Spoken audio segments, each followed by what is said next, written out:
Okay, so we have Inderjeet with us. First of all, Inderjeet, thank you for doing this. I mean, it means a lot. So, Inderjeet, we are talking about mental health issues and mental illness and mental wellness.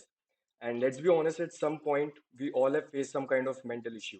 And but either we are too unaware of it or too ashamed to talk about it. So, that's why I wanted a professional like you to talk about these things.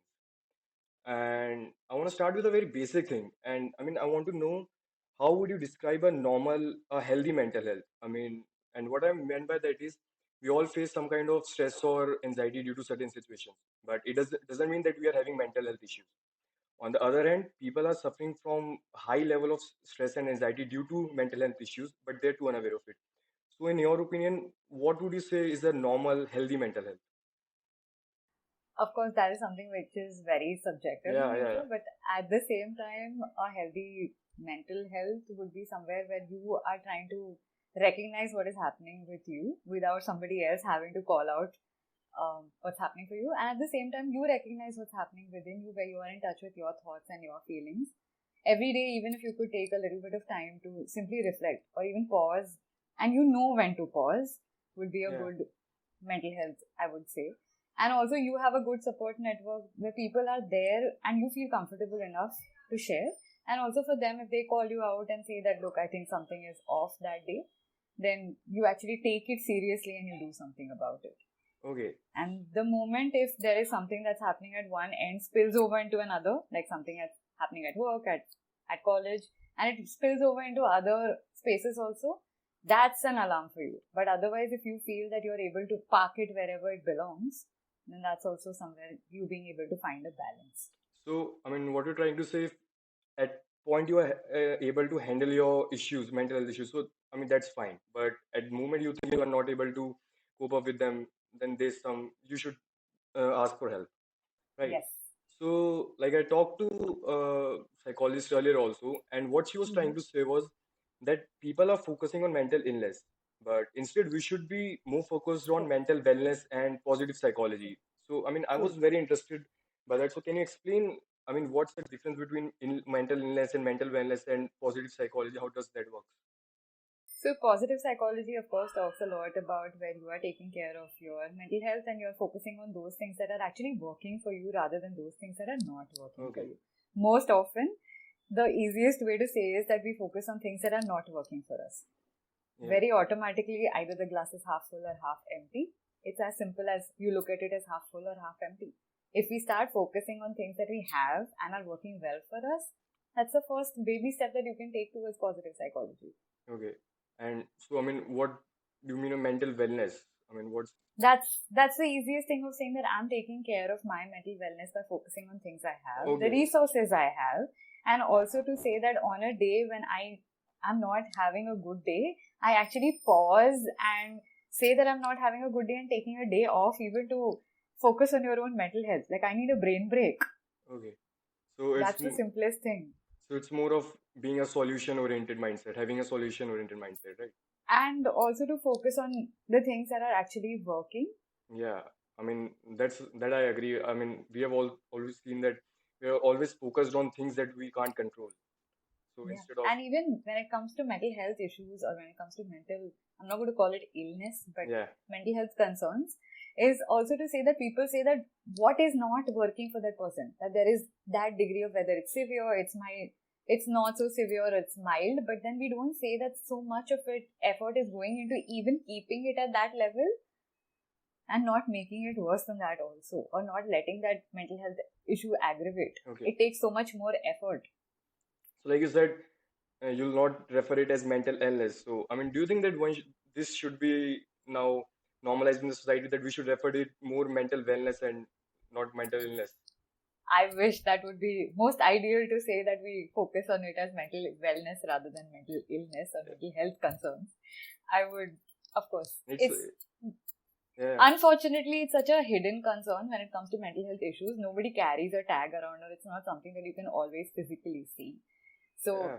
even though it's hidden, it's almost like the society also considered it as something that needs to remain hidden. I think that's one of the trickiest part of mental health. I mean, it's so abstract you can't tell that.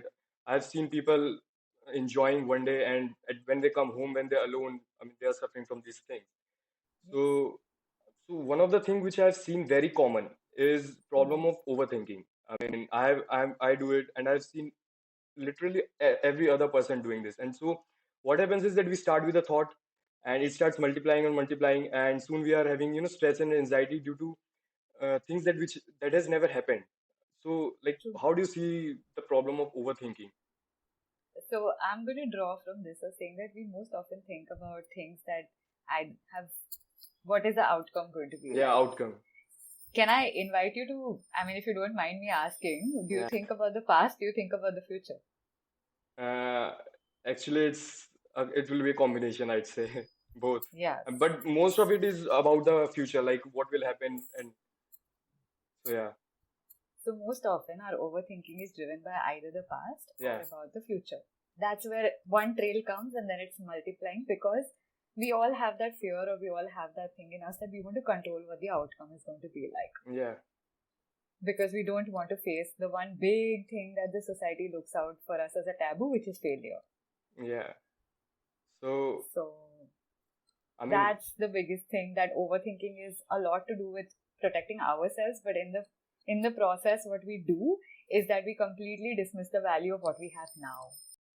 okay, so like you talked that we are overthinking about the past or the future. Okay, so like what I have seen is that in our daily lives, I mean, we have made this a habit for every other thing we are doing it. So do you also see this like we have made it a habit or a pattern in our life? So like how one should deal with it then? See, a lot of these patterns are also something which are either learned or we have observed from somebody else. There Yeah, might be somebody in your immediate environment who might be indulging in something like that. Or you might have seen that this is something that helps me because I'm trying to protect myself from any awkward outcome or any unknown outcome that might be coming my way. I'll okay, think of X, I'll think of Y, I'll think of ABC, I'll think of all the outcomes possible because it's also me trying to protect myself of, say, I'm thinking of the worst to try and make sure that the worst doesn't happen to me. But the truth is that it is so unpredictable that we still do not land up thinking beyond whatever our capacity is. And that's why then in the urge to protect ourselves from that failure and that taboo, we land up overthinking even more. okay. So like if someone says to you that Inderjeet, I'm overthinking a lot. So what Mhm. advice or what practical steps you say to someone that you can practice, you can do these things, and it will help you in, let's say, short term. So the immediate thing to recognize would be that either am I thinking about the past, am I thinking about the future? Okay. If it is something which is immediately relevant, then maybe what you can do is that, okay, I focus on it, I think about the outcome, or I try and imagine what the outcome would be, A, B, C. But beyond that, I don't necessarily keep going on and on into that thought because I need to still wait for the outcome to come. Okay. And at the same time, if it's something which has happened in the past, how is it impacting my present? Am I in the process forgetting where I am at this moment? Like, say, for example, if you and I are sitting here and I'm thinking about what am I going to do after this, then I'm not being true to you right now. Yeah. So, can I remind myself where am I right now and what's the best that I can do right now? And the biggest thing that one of the most easiest things is for me to do something to uh, remind myself to stop. Either it could be a physical thing that I do, I just simply get up and move somewhere else, Yeah. or I just shout out stop in my head, or I even see a red sign, like people have red signs in their places also, the immediate thing, or something that is red and that reminds me that I need to pause and I need to stop. So what we're trying to say is first that we should practice mindfulness and also like staying in That's the moment. amazing. Yeah. Yes. And I mean, what I've also seen is that like one thing I learned from other podcasts only that we are paying too much, attention or focus to our thoughts. I mean, like we don't need to put energy to each and every thought. So we have to let go most of the thoughts, and it has helped me a lot. So that's also one of the most easiest things to say is that not every thought needs to be entertained. Yeah, yeah, yeah, Like yeah, yeah. every reel that you watch or everything that comes on YouTube or every suggestion that comes to you, you Yeah. know that you don't have to listen to each and every one of them to know whether it's uh, interesting for you or not. Okay. So Sometimes you just need to let it go. do you overthink like about future? Everybody does. Yeah, Everybody yeah. I does. mean, yeah. That's why I asked only. No. So like, how do you deal with that? What things you do? So If you're for thinking me, about past or future, it can be either. of course, I have a bunch of people. Of course, I have my therapist I speak to once in a while. But apart from that, I have a bunch of people who are my safe place, and I always go back and speak to them. At the same time, because I meet so many people on a daily basis, it if I at times, even if I do have that space to overthink, it's almost like, okay, I will ground myself and tell myself that I'm here for a different reason, or this is my time to do something else, and I will probably engage myself physically in something else. Okay, so it's So more I literally like disengage myself. For me, that works where I physically move and I do something else. So that helps me disengage with the thought. like again coming to the top thing that not entertaining your thoughts. More than that, it's just like, okay, beyond a point, it's not going to help. So let's get up and do something else so that then my hands and my mind get occupied with something else. Okay, yeah. So like you said that we are always trying to protect ourselves, and I mean the other question that I'm asking is related to this thing only, and this Hmm. is about acknowledging pain. And Hmm. what I mean by that is like whenever we are facing any mental or emotional issues, there is a pain attached to it. And what I've seen is that most of the people are trying to escape or dodge that pain. I mean, they don't want to feel that pain, and they do it either by indulging into addictions like alcohol or any other. So, like, do you think acknowledging the pain is the first and the basic step, and this should be the basic step? I mean, True, it should be, ideally, it should be. Should is a very big and strong word. Ideally, it should be that you're acknowledging the pain, but that's the hardest to do, yeah, right? Because when a pain starts, also, what's the first thing we do? We pop a pill and we say we want the pain to go away. Nobody stays with the pain. But here, in this case, also, when it comes to addictions, a lot of this is avoidance mechanisms because we don't want to face whatever is actually emotionally troubling us. To say that it is an emotional pain or to yeah. even acknowledge that this is the core issue that is bothering me takes a lot of effort, because then that would mean that I have to work so much more harder to avoid that Like, what would or to you work on it. advise? What would you advise to someone that how they should do it? Is to first of all acknowledge that there is pain that exists Okay. and that emotions can also cause pain, not just emotional pain, physical pain as well. It can be as hard as physical pain. And then, as much as you are in that need to avoid the physical pain, you need to work harder to get over the emotional pain as well. That's where you need to seek out maybe help as well if you feel that whatever resources you have and whatever community you have is not necessarily being able to help you at the best efforts. Yeah, I think seeking out help is one thing that we are, I don't know, not trained or what I'd say. We are always trying to do things on our own. And these things, like if you're suffering from mental health, talking to someone, I'd say specialized is a very good thing. It helps a lot. And we are talking about acknowledging pain, and I'm a fan of, Hollywood psychological thrillers. And Okay. I learned a process about defense mechanism. So they were telling that Yes. we do certain behaviors whenever we are experiencing pain. We do certain behaviors to avoid that. And in the short term, we are able to do that, but in the long term, it creates very, very trouble for us. So, like, can you explain how does that work, defense mechanism, and how we people are doing it in their daily lives, consciously or unconsciously? Okay, very defense mechanisms, of course, play out very, very easily in our daily life because defense mechanisms are our auto responses to things that are threatening or which are overwhelming. Okay. Very simply, to say that when somebody is shouting at me, then I would, and I cannot shout back at them, I would automatically find somebody else to shout at. Or the Oh, first person who met me after that, all my can of worms will get thrown at them. Doesn't it happen very easily? yeah. Mama shouted at me, I couldn't shout back at them. I went and shouted at my friend, or I shouted at my younger sibling because I know that I have that ability to do that. Or then to say that something bad happened to me, like exams were not so good, I did not fare well, I automatically say that maybe the exam papers were very difficult. Yeah. Or I did not have my boss was not having a good day, so I just try and avoid to say that my boss shouted at me first thing in the morning, but I'm just going to say they had a bad day in the morning, not that I did something wrong. So defense mechanisms are things that we just try to rationalize for ourselves. Rationalization is one where we try to find meaning, or we could sometimes even attach it to ourselves, or we dismiss the value also. Or projection, like I said earlier, saying our true feelings that we have towards somebody else gets projected on somebody else. But these are most often because we don't want to acknowledge that pain or that hurt that's come up because of the thing that's happened.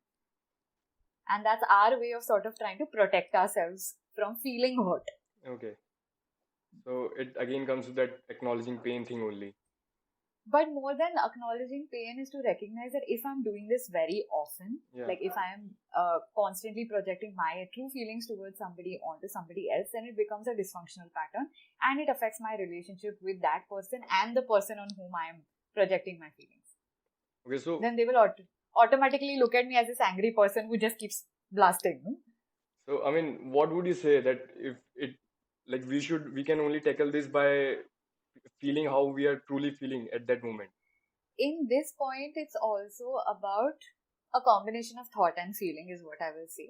Is not just recognizing that what exactly is it that I'm feeling in that moment, but who or what behind it is actually making me feel that way. Is it my thought that's coming first, or is it my emotion that's coming first, and a combination of both? And to say that who am I actually feeling those feelings towards that I need to tackle. Oh yes, a little introspection would be good then. Yes, a little introspection would be good from both ends of at my thought level also and my feeling level also. Okay, so we were talking about overthinking, and you said that usually we are overthinking about our past or future.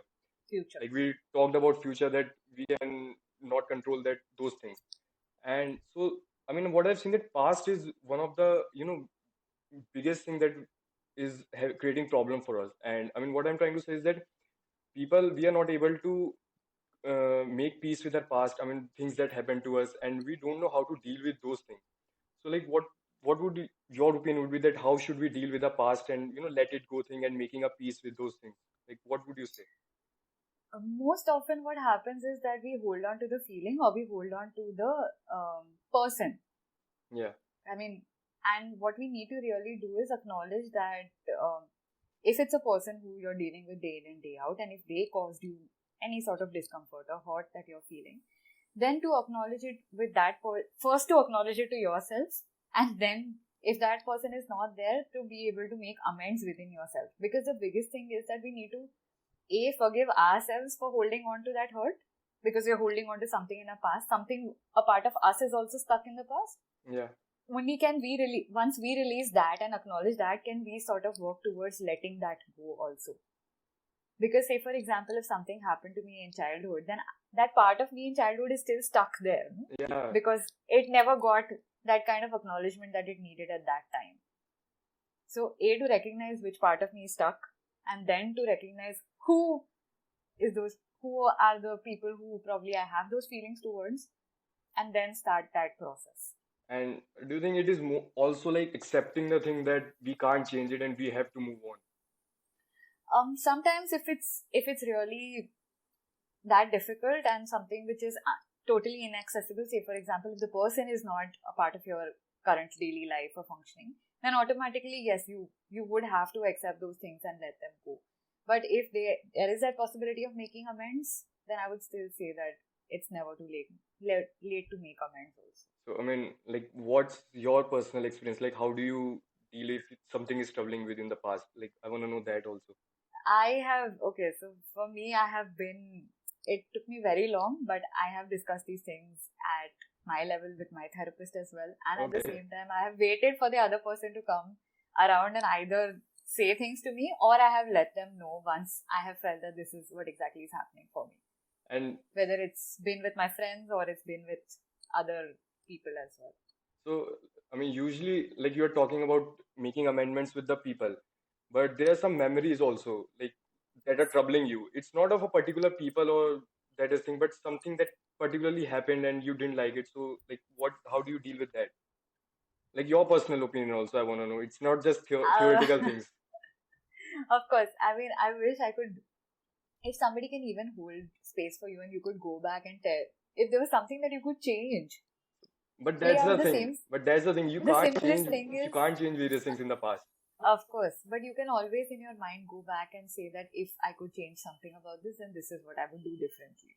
So, And like, also, if the same pattern is repeating or the same thing is playing out again in your present, you still have the opportunity to change the outcome now. okay, so learning from the mistakes, are you trying to say?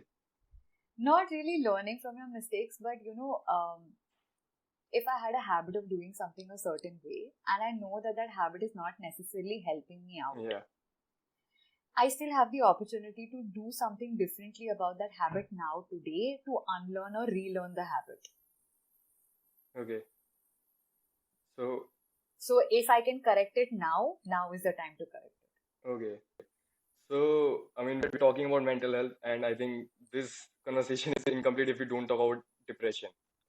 So, Yeah. people are, I think now they are aware of it, but still they have a very vague idea about depression. They don't know what are the early symptoms or triggers and how it looks because it's such an abstract thing. So, what do you think are some earliest symptoms and things that people should always look out for? When it starts affecting your appetite, your sleep, your willingness to get out of bed, or even to do your basic daily routine of showering or getting up and brushing your teeth or making the effort to eat or get somewhere or even pick up the phone and text somebody for a persistent period of 15 days or more, then that's something that we need to So, like you said look about out for. these symptoms, and I was when I was researching about mental health and various issues, I came to about a story about Deepika Padukone. So, what she said was that what she was trying to do was when she was suffering from stress and anxiety, depression, she thought that these are normal stress and anxiety, and I related it a lot, and I have seen because people, what do they, if they're suffering from depression, they'll think that this is common stress and anxiety. So, I mean, what do you think? Like, how we can, acknowledge it that this is not normal stress and anxiety, and it's more of like it's a serious issue. See, most often what happens is that we tend to think that stress and anxiety or this depression for that matter of fact is something that will happen. We'll feel some sort of emotional pain, but our physical body also is trying to give us certain signs and symptoms when we are actually having mental health issues also. So even if the and automatically the mind and body have a symbiotic Yeah. relationship. So if something is not well mentally, it'll affect your physical body as well. Or if physically you're not feeling well, it'll automatically affect your mood as well. So if it goes beyond a point and you start feeling that it's normal stress and anxiety, pay attention to your physical body and listen to what exactly is happening. If there is a constant feeling of immobility Okay. or that lack of willingness to do something or even get up from the space that you are, you need to start paying attention to that. So, like we're talking about, depression. I mean, I seriously want to know, like, why there's an embarrassment or guilt or a shameness attached to it. Why people feel like embarrassed about these things?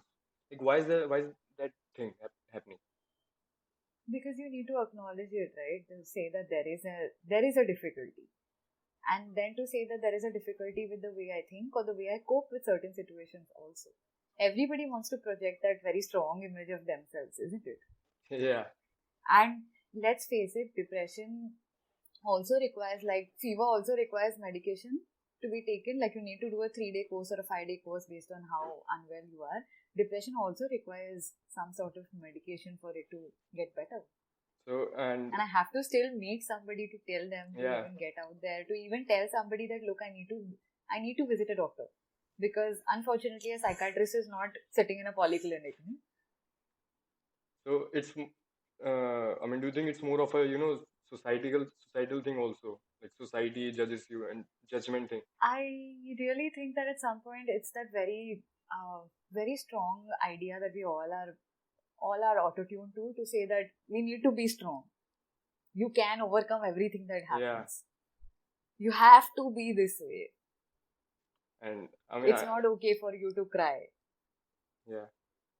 We've all been grown up, like, raised with those kind of auto tunes and those auto things that our parents have said to us, or even society has said to us. Yes, I mean, first, like our parents teach us this thing that we have to be strong in everything, we can do anything. And now I'm seeing that, I spend a lot of time on social media like Insta, and every second or third post I'm seeing is that how to be an alpha male, how to be masculine, how men don't cry, men don't do these things, men, if you're suffering from anything, just do exercise, just don't think. And in not even in a single post, they mention that if you're suffering from these things, just talk to someone. Exactly. They'll say go Exactly. to gym, eat good food. I know these things help, but sometimes things are But not you in your need to control. talk to Yeah. somebody. Exactly. And so, do you think school can play a an important role in this thing? Yes. So at this point, I'm going to very nicely say that I do have a full time job which is at a school, Yeah. and I Okay. know that yeah. So I also know that in the kind of the last couple of years that I have been working with different school setups, there is a lot more openness when it comes to discussing about mental health issues, or when it comes to tackling or even teaching them that mental health is something that exists, Yeah. has started at right at a very young age of nursery, junior KG, grade 1. It's Okay. starting right there. It's starting right there. So you're talking to, like junior LKG kids about stress and Yes. anxiety.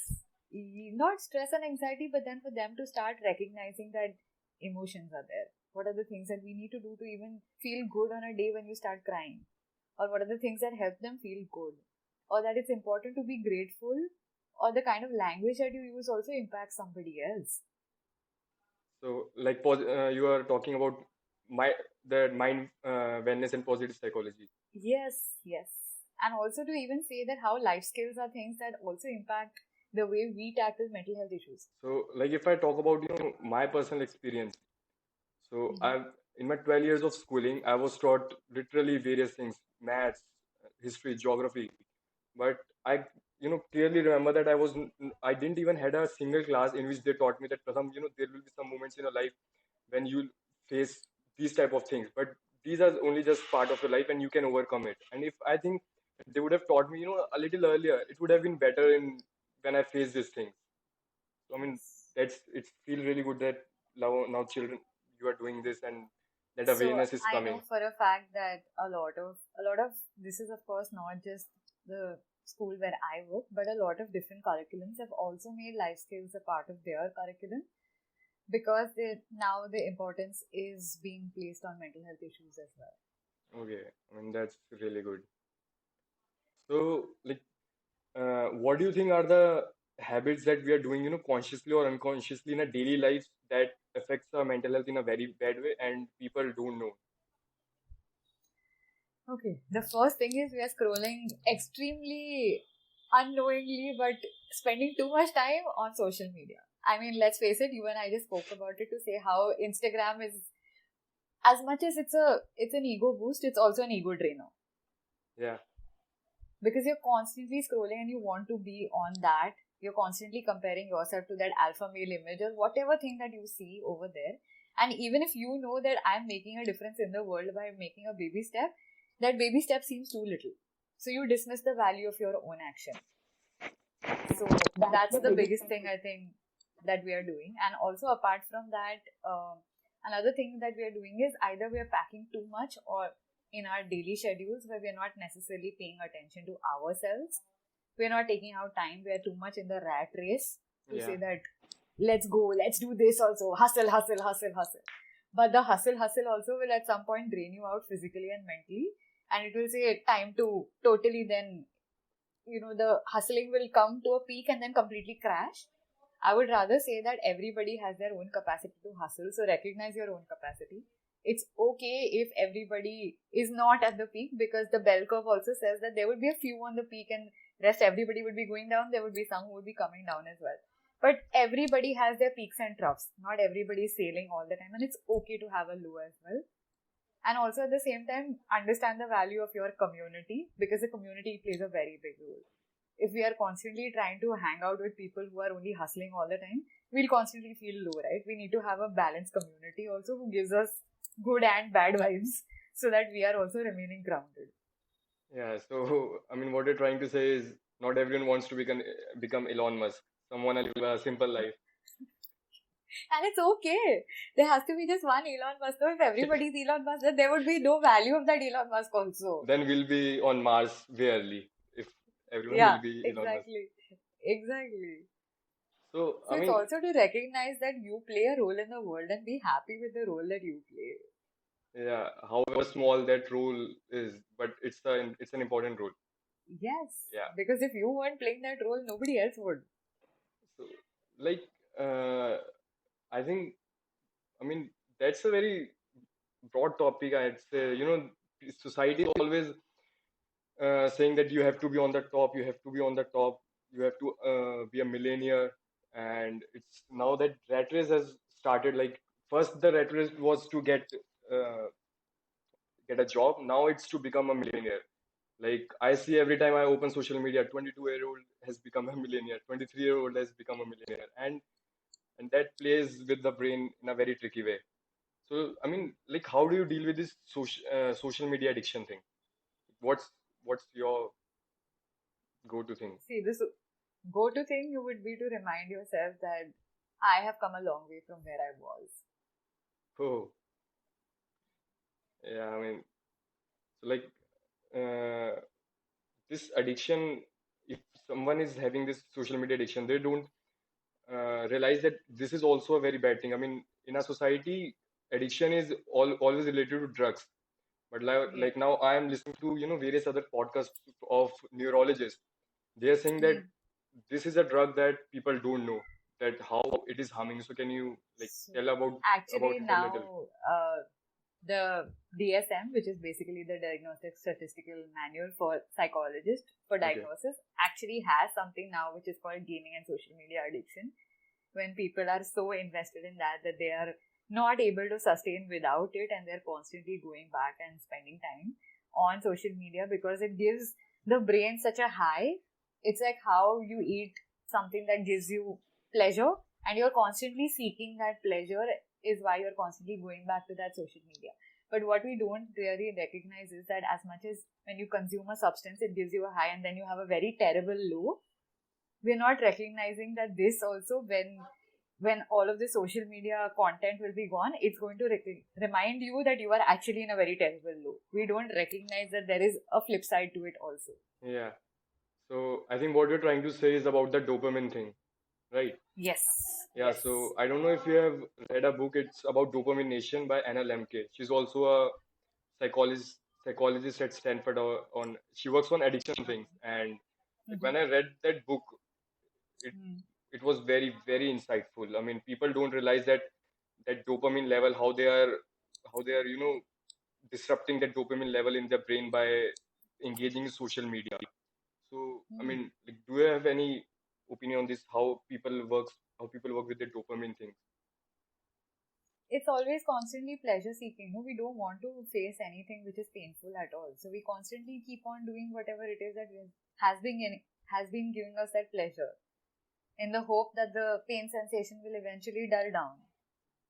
Yeah. So But then again, I'm going to go back and circle back to the earlier conversation where we said that we need to acknowledge the pain as well. yeah, it's always again come to a balance of pain and pleasure, right? Yes. Okay. Yes. Okay. I mean, that's great. Okay. Yeah. So, I mean, like, we discussed various things, various issues. So, I mean, do you think like you want to add something which you think always get unnoticed but is very important? Okay. Which gets unnoticed but is very important is to say that you never know who's feeling unwell at what point. And if you feel that somebody is looking unwell, feeling unwell, looking even the slightest bit disturbed, it's okay for you to go back up to them and ask them if they're doing okay, and to simply hold that space to let them know or check in on them. What happens is that even we dismiss the value of somebody checking in on us. If they Okay. feel comfortable with you, if you go back and check with them, that could also help them open up to you. And maybe they're just looking for somebody to show that care and they feel comfortable enough to open up. So I think like mental health would be if we all are working together, right? It's like that. Yes, it quite literally takes a community Yeah. and a So village. I mean, I wanted to ask a question related to this only, not Please. related to this. I was mindlessly scrolling on Insta, and a reel came. And what was that? I mean, a person was suffering from depression, and unfortunately, he decided to end his life, and he did it. Hmm. Hmm. So I mean, that part is over. But now what happened was, like, his sister was saying that his sister was having that guilt, that uh, blame or the responsibility that she was not able to help her. Affects their mental health also. So what would your advice be to their family members? Like, if a person is suffering from mental health, their family members also have to do certain things, like what would your advice to their family members be? Is to recognize that they are having that difficulty and to acknowledge, if you can't do anything to support them positively, then to at least let them be, so that they are able to sustain and they are able to do whatever best they can. Most often, any doctor, psychologist would psychoeducate or would inform the family also to help them do things differently in order to support them. So that's one thing that I would say. It's more when there is a mental health issue in the house, it's not just one person who's suffering, it's the entire family that needs reworking and that needs a lot of support at the same time. So I think even just the openness would help. And so, like, what your advice to that person, like who has taken That that go play? visit them. Is there to just say go visit the doctor, meet the doctor, find out what exactly was happening. And also, if there is a blame, that person is not coming back, but you can still do whatever best to forgive yourself. Yeah, I mean, I think forgiving yourself is an important Forgiveness is thing. a very large topic in itself and very, very important, because we sometimes are so hard on ourselves that we don't forgive ourselves also in the process. I mean, like, can you explain this a little bit? I know it's a very important thing, and people don't realize it. Like, a little bit insight in this topic. Forgiveness is as much as it's not just something that you are letting the other person off, but it's also that you are letting the part of you that was hurt in the process also go. We don't let go of it because we want to hold on to that hurt, or to say that we feel so bad that something like we let something like this happen to us. Okay, and so it's more of like taking responsibility than blame, right? Like we, It's it's also to do both. It's not that the blame still goes away because you want to let it go and you don't want to hold on to it. But at the same time, what happens is that hurting part of you needs that acknowledgement that yes, there is a part of you that hurts because something like that, or something happened to you, or okay, somebody said certain harsh words to you, and that was what your reaction was. okay. So I think like these were only my questions that I wanted to ask, and it was really wonderful talking to you. I mean, knowing your experiences. Thank So you. and like any last thing you want to advise to the to the people about the mental health? Is to say that start paying attention to yourself and also form a good support network for yourself. There are a lot of helplines now which are available. There are a lot of services that are available online. If you feel hesitant to go try it out, go try it out. It's okay. Just like you would go into a store and find out whether it's a good fit for you or not, you can always still reach out to somebody virtually. You can seek help if you feel you want to find out what it looks like on the other side of it as well. That's also okay. And not necessarily that seeking help is to do with something which is very, very major. It could sometimes even just be understanding your own patterns or self improvement that might encourage you to seek somebody's help as well. Okay. So And untaboo it is what I will say. Untaboo it. yeah, I mean, like, before ending the podcast, I want to know how you think we can untaboo it. I mean, how? Like, that's the main question. Have more conversations, normalize it. Just like you would normalize cold, cough, fever, typhoid, malaria, dengue. The same way you normalize anxiety, stress responses. So I think like when we are having the dinner conversation and when a person is able to say that to his family that I'm feeling stress or anxiety, I think that would be a great development in our country or in the Yes, world, right? yes, yes. Okay. Most definitely. That would be a lovely place to start. So Indrajit, thank you for doing this, and Thank you. I mean it meant a lot, and I hope that people would be able to get help, and this podcast will help them in learning about their mental health. So thank you for doing this. Thank you. Thank I you. hope I was helpful for you. Oh, it was great. I mean, it was a personal therapy session for me. Okay, thank you.